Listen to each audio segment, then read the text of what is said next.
Hoy nos vamos a sumergir en un solo documento, un informe que obligó a una nación entera a mirar de frente su capítulo más oscuro, a confrontar una verdad que había sido borrada a la fuerza. Para que se hagan una idea del nivel de brutalidad, escuchen esto. Esta frase, dicha en 1976, lo resume todo. No se trataba solamente de eliminar a los opositores. La idea era sembrar un terror tan profundo que durara por generaciones. Y claro, esa ideología tuvo un costo humano devastador. Entre 1976 y 1983, miles y miles de personas simplemente se esfumaron. Y fueron sus familias, como las Madres de Plaza de Mayo, las que salieron a buscarlos, transformando su dolor en un símbolo mundial de resistencia. Bueno, para entender de verdad el informe Nunca Más, primero tenemos que viajar a esa época, a ese clima de miedo e incertidumbre que tenía paralizado a todo un país. A ver, la palabra clave de todo esto es desaparecidos. Y ojo, esto es fundamental, no era un daño colateral de un conflicto, no, fue una estrategia de Estado, pensada y ejecutada. La desaparición forzada le negaba a la víctima su propia existencia y a la familia cualquier tipo de certeza. Y la escala de esto, bueno, es difícil de procesar. Aunque al principio los números oficiales eran menores, los organismos de derechos humanos llegaron a esta cifra aterradora. 30,000 personas. Imaginen ese vacío en una sociedad. La excusa para todo esto era la llamada Doctrina de Seguridad Nacional. Pero, ¿quién era el enemigo? No era un ejército de otro país. El enemigo para ellos estaba adentro. Así que no solo persiguieron a guerrilleros, sino a sindicalistas, estudiantes, periodistas, a cualquiera que consideraran subversivo. Y como vemos, la represión no se escondía. Era brutal y a plena luz del día.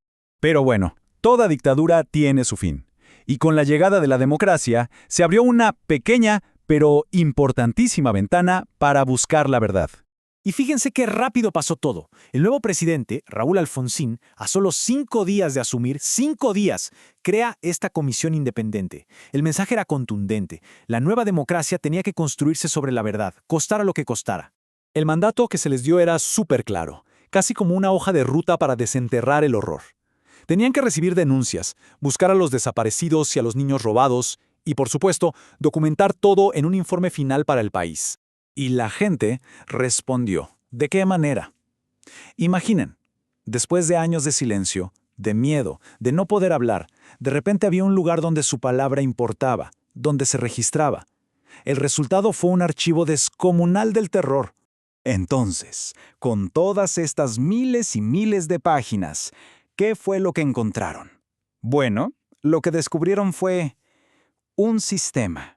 Una maquinaria de terror perfectamente organizada. Resulta que no eran actos de violencia al azar. Para nada. La CONADEP identificó una metodología, un libreto que se repetía una y otra vez. Primero el secuestro. Luego llevarlos a un centro clandestino. Después la tortura sistemática. Y finalmente, para la mayoría, la desaparición. Era un proceso industrial. Y aquí el rol de los sobrevivientes fue todo. Sin ellos, mucho de esto seguiría oculto. Fueron estas personas, en momentos tan desgarradores como este, las que pudieron señalar en un mapa y decir, fue acá me tuvieron. Pero el horror no terminaba cuando salían, si es que salían. Escuchen este testimonio, que lo dice todo. 7 años después de haber sido liberado, él seguía sintiendo la tortura. Eso nos da una dimensión del trauma psicológico que era para siempre. Y a veces, la prueba más elocuente no es un documento de 50,000 páginas, sino un simple rasguño en una pared. Un mensaje de desesperación, pero también de humanidad que sobrevive en la oscuridad más absoluta. Y para que se den una idea de la escala de esta maquinaria, no hablamos de un par de lugares. La comisión identificó más de 340 centros clandestinos de detención. Una red de terror que se extendía por todo el país. Bien, entonces tenemos la investigación, los testimonios, la evidencia. ¿Qué se hizo con todo eso? ¿Cuál fue el impacto real de este trabajo monumental? Todo ese trabajo inmenso se resumió en un libro, Nunca Más. Y la reacción fue inmediata. Las primeras 40,000 copias volaron de las librerías en 2 días. Había una sed, una necesidad social tremenda por conocer la verdad.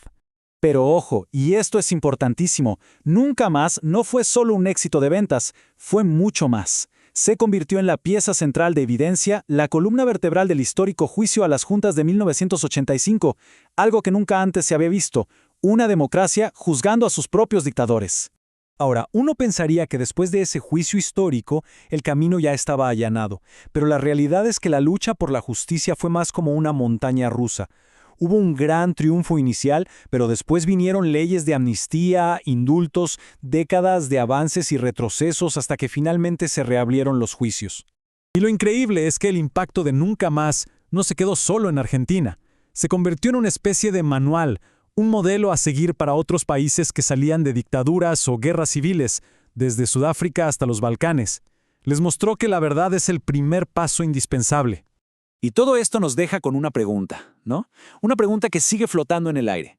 Porque la historia del Nunca Más no es solo sobre el pasado, es sobre cómo hacemos para que esa frase tan potente no sea solo un eslogan, sino una promesa real y duradera.